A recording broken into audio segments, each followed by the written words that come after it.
Lorenzo Dow was one of the most eccentric men to ever preach a sermon in the United States.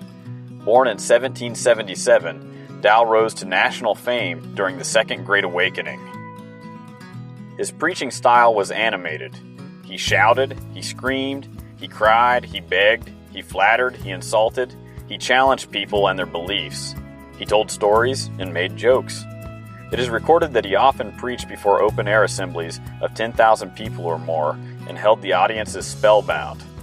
In addition to drawing crowds, Dow was also a successful writer. At one time, his autobiography was the second best-selling book in the United States, exceeded only by the Bible. He left his mark on American culture with phrases like, "damned if you do, damned if you don't." A story is told of a time when Lorenzo Dow preached in a small town in South Carolina. He was visiting the place for the second time, and when he arrived in town, he saw a boy blowing a long tin horn. The boy was good enough to send out a bugle blast that echoed over the hills. Dow approached the boy and asked what his name was. "My name? Gabriel, sir," the boy replied. "Well, Gabriel, have you been to Church Hill?"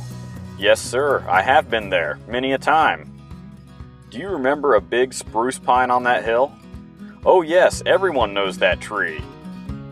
"Well, Gabriel, I have an appointment to preach under that tree tomorrow, and if you take your horn and go tomorrow morning and climb up in that pine tree and hide yourself among the branches before the people begin to gather, and wait till I call your name and then blow such a blast with your horn as I heard you blow a moment ago, I will give you $1. Will you do it, Gabriel?" "Yes, sir, I'll take that $1." Gabriel was hidden away in the tree the next morning before the sermon. A huge crowd gathered to hear the sermon. Dow preached on the judgment of the last day. With increasing excitement, he described to the congregation the scenes of the resurrection and the call of the angel's trumpet awakening the sleeping nations. Then, he said, "Suppose, my friends, that this should be the hour. Suppose you should hear at this very moment the sound of Gabriel's trumpet."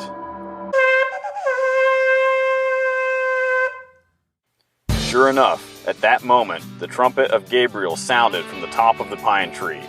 The women in the congregation shrieked, and many fainted.